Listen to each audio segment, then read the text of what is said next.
강원국의 지금 이 사람.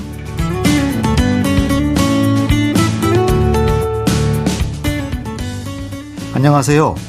강원국입니다. 어제에 이어 국내 1호 기록학자 김익환 교수와 말씀 나누겠습니다. 어제는 역사학자를 꿈꿨던 김익환 교수가 기록학이라는 생소한 분야에 뛰어들게 된 얘기를 들어봤습니다. 보통 기록하면 조선왕조실록 같은 역사서, 그리고 세월호 참사 백서 같은 공식 기록물 등 거창하고 제도적인 형태를 떠올리는데요. 요즘 김익환 교수는 국가나 사회 차원의 폼나는 기록이 아닌 일기, 메모 같은 일상 속 소소한 기록에 푹 빠져 있다고 합니다. 국내 1호 기록학자로서는 좀 의아한데요. 무슨 계기가 있었던 걸까요? 지금 들어보겠습니다.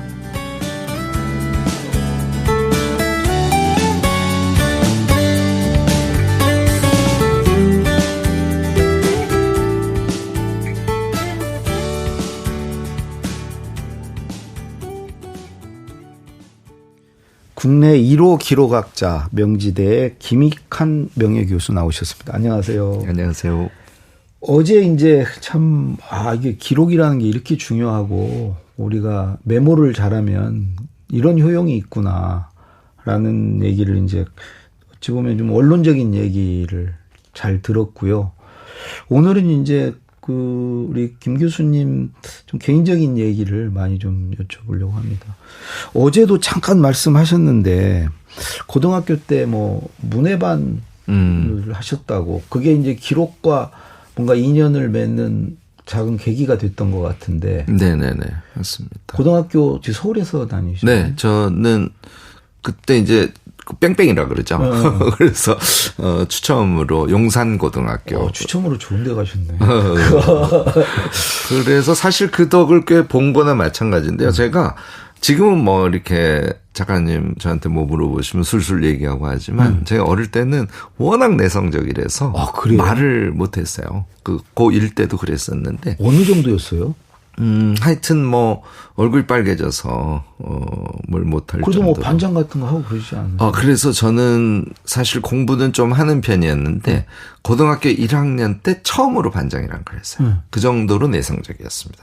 그 당시에는 뭐 빨리 하셨는데 선거를 하는 그런 제도는 아니니까 담임 선생님이 지명제도였잖아요. 그런데 초등학교 때, 중학교 때는 제가 지명을 당해도 정말 저항해서. 고등학교 때는 어떻게 하게 됐어요? 고등학교 때는 좋으신 분인데 폭력교사. 담임 선생님이? 그래서 뭐 엄청 야단을 치고 안 할 수가 없으니까. 좁힐 정도의 느낌이라서 제가 안 할 수 없이 했습니다. 근데 그렇게 내성적인 분이 무슨 문해반 활동을 해주셨어요? 그러다가 이제 김 선배님이라고 저보다 이제 2개 학년 높으신 어제 얘기하셨죠. 그 당시에 3학년이신 문해반 반장님을 뵙게 됐는데 너무 멋있는 거예요. 막 이렇게 왜 고등학교 1학년짜리가 무슨 갑자기 니체 뭐 이런 철학자 이야기 듣고 뭐 한국의 문학인 이야기를 문학 청년이었구나. 뭐 이제 이런 얘기를 들으니까 너무 멋있으셔가지고 그분이 제 우상이셨죠. 그래서 그 선배님의 지도에 따라서 이제 문학 작품도 많이 읽고 평론도 좀 읽고 또 선배님이 가르쳐주는 뭐 서양 근대 철학도 좀 공부하고 그러면서 제가 1학년 때 이렇게 막 말을 하는 기회 같은 걸 주셨어요. 그래서 문해반에 연단 위에 올라가서 말을 해보라고 요구하시기도 하고. 당신이 보통 문해반이면 뭐 여학생들하고도 이렇게 교류가 있고 그러지 않나요? 그때는 남녀공학이 아니라서 남학생들만 있었고요. 근데 여학교. 이제 그게 계기가 돼서 제가 초로라고 이화여고랑 같이 하는 남녀가 같이 하는 서클에 또 가입을 해서 거기서 이제 뭐 문학 토론 같은 걸 고등학교 때 내내 하면서 성장을 했어요. 그게 주 목적이시지 않았나? 뭐 아무래도 그렇죠. 여학생 만나고 이런 거. 너무너무 좋아했습니다. 그리고 더 멋있어 보이고 싶으니까 그렇죠. 여학생들 더 앞에서. 공부를 열심히 하게 되고 더 작품을 많이 읽게 되고 이래서 제 생각에 제 고등학교 1학년, 3학년의 삶은 정말 지적으로 엄청난 성장을 하는 시기였습니다. 와. 이게 제가 이제 역사학을 하게 된 계기인데요. 김 선배가 뭐 예를 들어서 김수영 시인 얘기하고 뭐 이렇게 얘기하면서 이들의 그러니까 이 모든 말들이 역사 앞에서 비로소 명징해진다. 이런 표현을 하셨어요. 제가 지금도 이 명징이라는 단어를 기억을 해요. 왜냐하면 하여튼 시의 그 난해함, 시의 어떤 기품 또 현실 사회의 어떤 현상들, 사람의 마음들 그것이 무엇이건 역사 앞에서 비로소 명징해질 것이다. 이제 이런 표현을 하셔서 시간이 지나면 이렇게 분명해진 게 될지 그렇기도 하고요. 역사에 대한 전반적인 이해를 가지면 그게 보이는구나.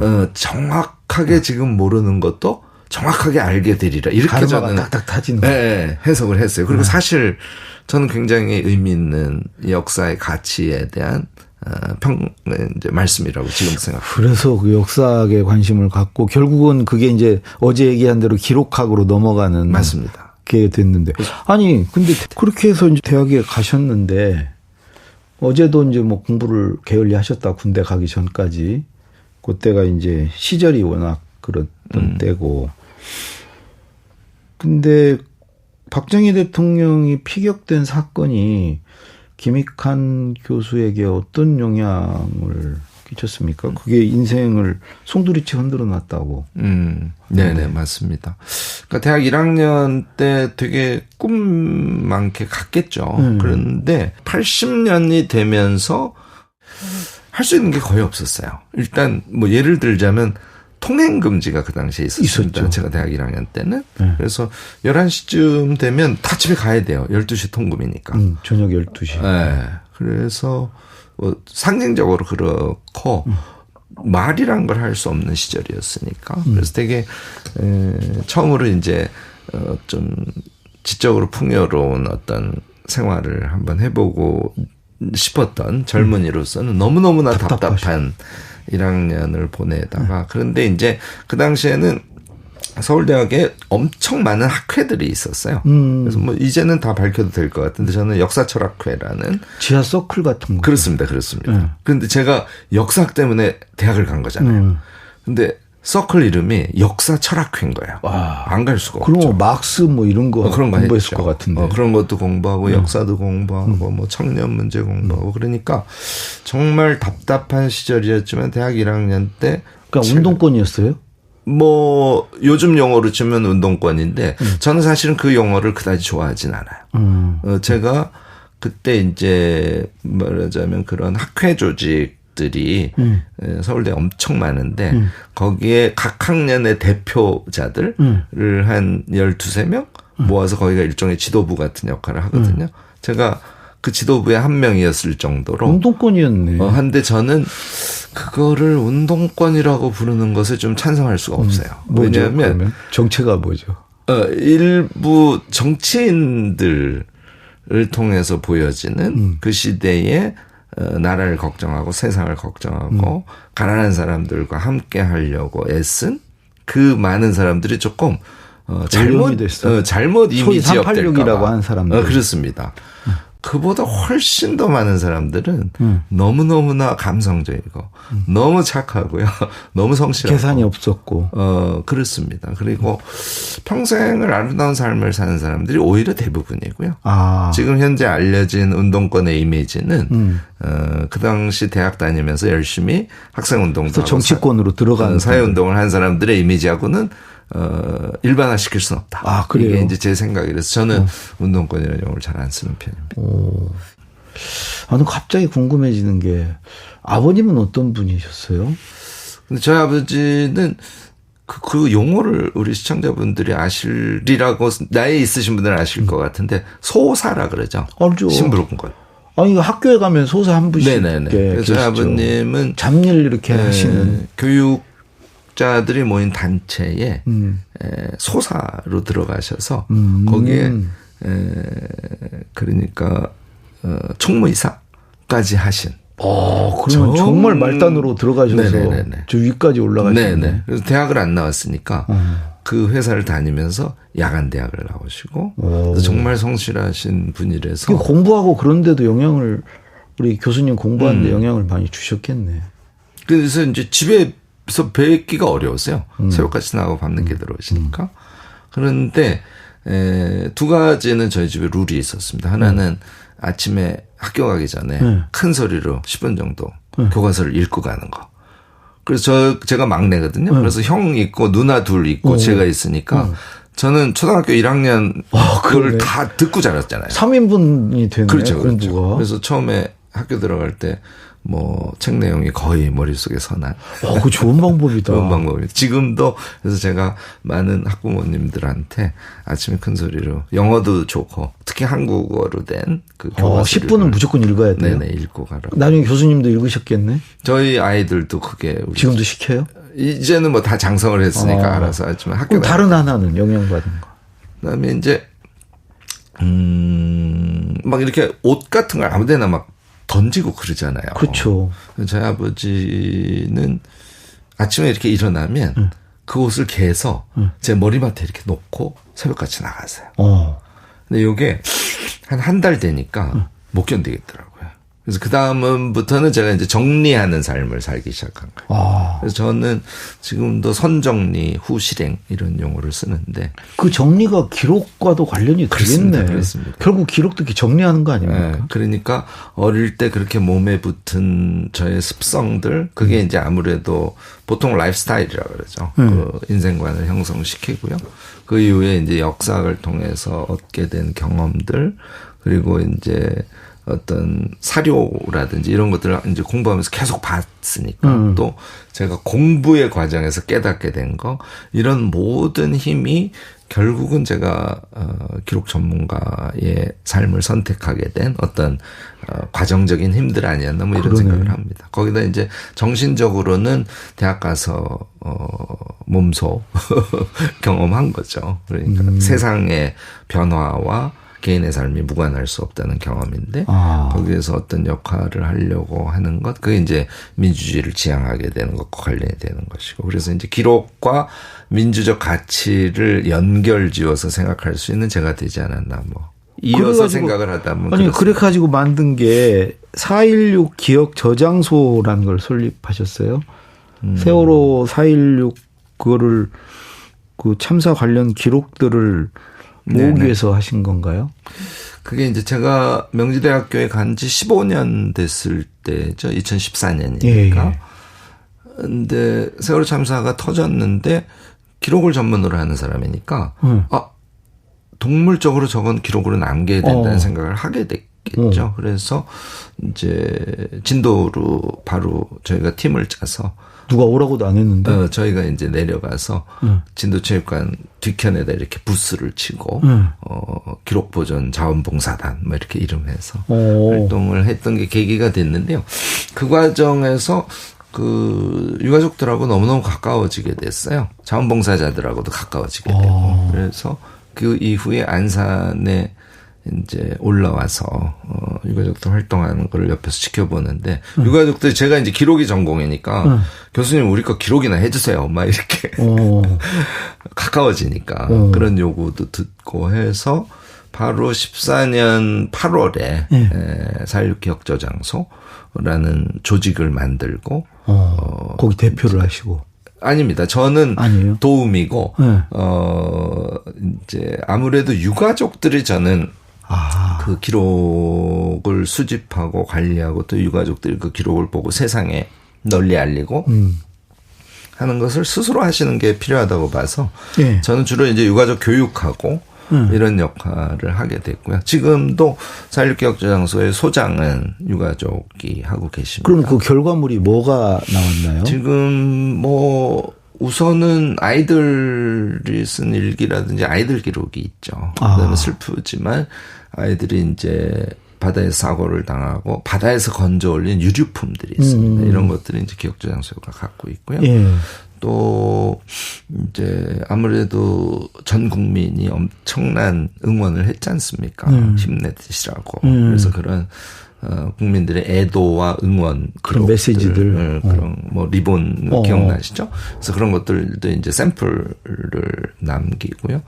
그다음에 유가족들이 뭐 기억들 하시겠습니다만은 사실 국가가 좀 어처구니 없는 일을 했거든요. 4.16 때는. 그래서 국가와 대립하면서 끝까지 이제 진상규명을 위해서 지금도 사실 싸우고 있습니다만 그 과정에서 정말 엄청난 기록들을 남깁니다. 유가족들의 활동 기록이죠. 그래서 이제 그런 것들 등등 해서 한 40만 건 정도가 남아 있어요. 세계적인 수준에. 뭐 인터뷰도 하고 뭐 그러셨어요. 유가족 인터뷰도 하고. 그거는 이제 추가해서 이게 좀 더 살아있는 목소리를 남겨야겠다. 그래서 저희가 이제 유가족들을 그러니까 2시간씩 3번에 나눠서 인터뷰를 해서 한 분당. 네. 그래서 뭐 긴 사람들은 뭐 훨씬 더 길게 했죠. 근데 어쨌든 3일에 걸쳐서 3회 인터뷰하는 걸 원칙으로 해서 100권의 책으로 엮어냈습니다. 그래서 한울 출판사에서 출판을 했는데 100권의 책이요? 네. 그래서 유가족들 한 사람이 한 권의 책으로 엮여 있는 책인데요. 그들의 그 4.16 참사를 겪었을 때 그 기억들, 마음속의 응어리짐들, 눈으로 봤던 여러 가지 현상들에 대한 자기 해석들, 하늘로 간 아이들에 대한 자신 감정들 그런 것들을 세세하게 기록으로 남겨서 어느 역사에 전승해야 된다는 생각으로 저희가 작업을 그러니까 4.16 기억 저장소가 주체가 돼서 이제 그 전체 책임은 서울대 인류학과의 이현정 교수가 맡았고 제가 팀장을 했었고 연구자들이 이제 10명 이상이 되는 연구자들이 같이 참여를 해서 작업을 했습니다. 그래서 그게 끝남으로써 이제 4.16과 관련된 기록은 1차적으로는 좀 마무리됐다 이렇게. 아니 그 뒤에 이제 이태원 참사도 있고 그랬는데 이런 참사가 이제 기록으로 좀 남겨야 될 이유가 있는 거죠. 크게는 역시 두 가지라고 보는데요. 하나는 기록을 해서 지금 4.16 기억저장소 같으면 웹사이트를 통해서 적극적으로 그 4.16과 관련된 그 기록들을 공유할 수 있도록 하고 있거든요. 그러니까 그런 이제 이태원 참사 같은 사회적 참사가 일어났을 때 제일 큰 것은 사실 국민 모두가 함께 애도를 해야 되는 거잖아요. 그렇죠. 사실은 그 애도는 참사와 관련된 기록을 공유함으로써 더 구체적이고 절절하게 할 수 있죠. 그래서 반드시 기록을 남기고 기록을 공유해야 된다고 보고요.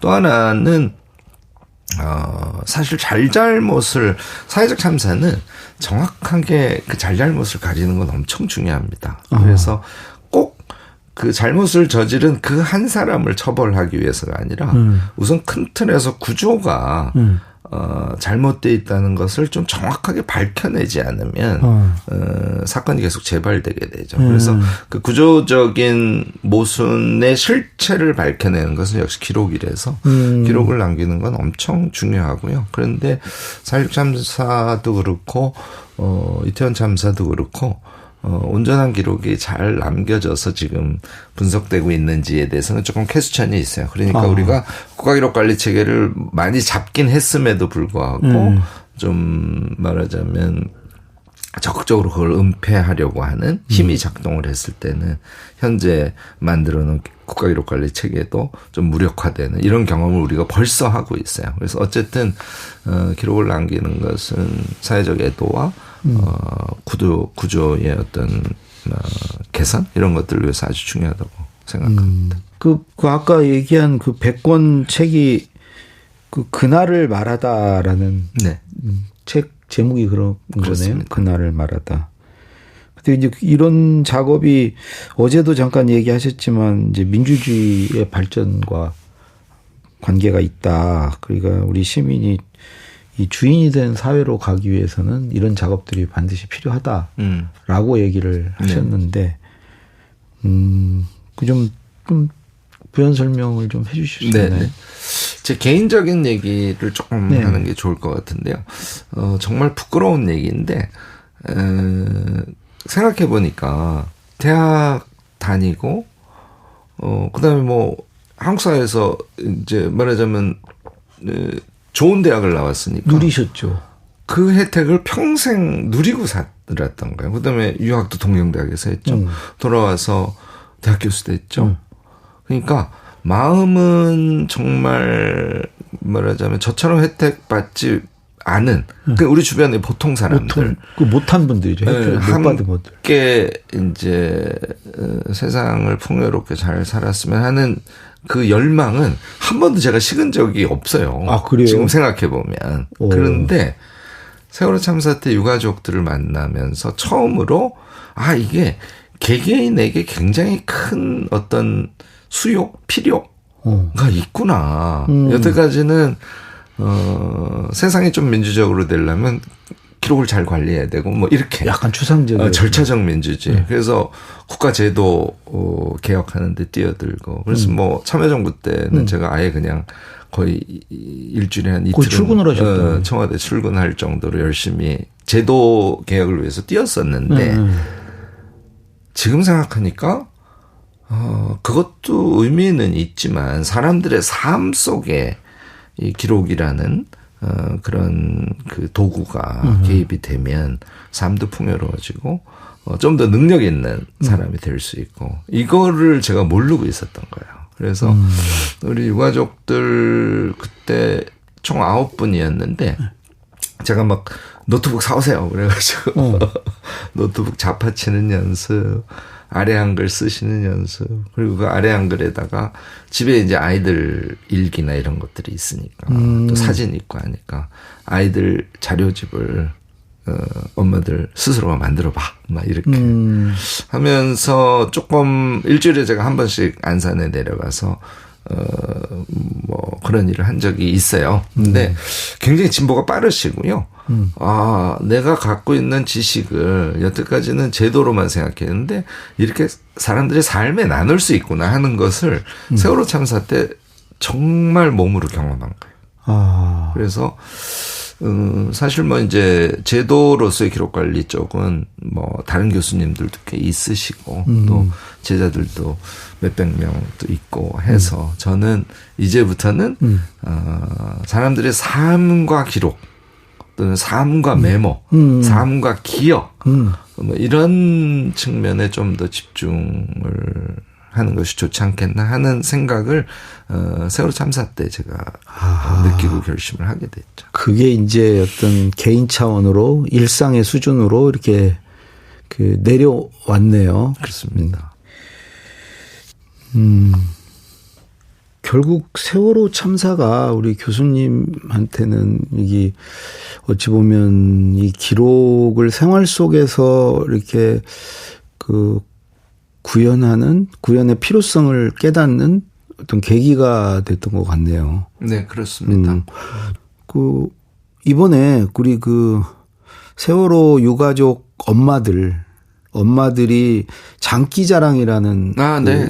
연극을 했어요. 네. 극단이 있더라고요. 네. 노랑 리본이라는 극단. 근데 그 장기자랑 연극을 준비하고 이런 과정을 다큐 영화로 또 나왔습니다.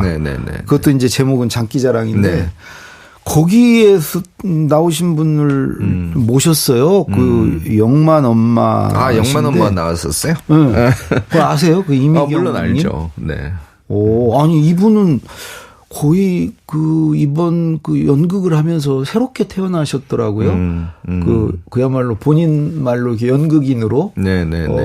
새 삶을 찾은 거죠. 정말 멋진 일인데. 거기에 또 우리 교수님이 관련이 돼 있네. 뭐 제가 연극에 관련돼 있지 않고. 그거 아까 얘기한 뭐죠? 다만 영만 엄마가 이 4.16 기억저장소가 말하자면 전문가들이 중심이 돼서 움직이다가 유가족들이 직접 운영하는 그런 아카이브가 됐으면 좋겠다라고 생각을 하고 최초로 기억저장소에 소장을 하신 분이에요. 그분이? 그리고 제가 이제 자판 연습시키고 막 했다 그랬지 않습니까? 그 멤버 중에 하나가 이제 영만 엄마라서 영만 엄마는 기억저장소 기억 뭐 기록 이런 거가 깊은 상관관계가 있고 또 한편으로는 제가 유가족들의 성장을 보면서 사실 우리가 트라우마에 의해서 고통받는 것만 얘기하는데 트라우마를 극복하고 성장하는 스토리를 가장 잘 말해준 게 영만 엄마거든요. 그래서 그 모든 활동들이 기록과 무관하지 않다. 뭐 이렇게 얘기할 수 있겠네요. 어떤 성장의 계기로 삼으신 것 같더라고요. 그렇습니다. 그리고 저는 거꾸로 영만 엄마 등에게 배운 거죠. 기록을 삶에 이렇게 좀 적극적으로 도입하고 자신의 그 삶에 조금씩 성장 같은 것을 스스로 만들어가는 것. 그것이 우리 사회에서 가능하구나 하는 것을 보여주고 제가 이제 국가 제도로서의 기록 관리를 하다가 어찌 보면 개인의 삶과 기록의 문제로 인생의 계기로 또 활동 중심을 확 바꾸게 된 계기가 바로 그런 영만 엄마 등. 그래서 또 결과적으로 나온 게 이번에 쓰신 거인의 노트라는 책이고. 네, 그렇습니다. 제가 그런 책을 전혀 뭐 상상도 못 하다가, 이런 책을 이제는 내야겠다라고, 이제 아까 얘기한, 2014년 이후 대체로 그래서. 시간이 엄청 흘렀는데. 2020년까지 세월호 관련된 기록 작업을 끝내고, 그때부터는 이제 본격적으로, 이제 삶과 기록을 고민하면서 그 산물로 이제 뭐 이번에 책이 나왔다. 더 거슬러 올라가면 처음 기록학에 관심 갖던 때로부터 벌써 몇십 년 지나서 지금 이게 결실을 맺은 거네요. 그렇게 볼 수 있겠네요. 열매가 열린 거네. 내용 안에 이렇게 녹아져는 있습니다. 네. 그래서 오늘은 시간이 다 돼서 내일 하루 더 모시고 진짜 제일 듣고 싶은 얘기인데 이제 거인의 노트에 나오는 우리가 일상에서 어떻게 기록하고 그 기록을 통해서 이제 무엇을 얻을 것인가, 방법은 어떤 건가 좀 자세히 얘기 듣도록 하겠습니다. 예, 오늘 말씀 고맙습니다. 네, 고맙습니다. 국내 1호 기록학자 명지대의 김익한 명예교수였습니다.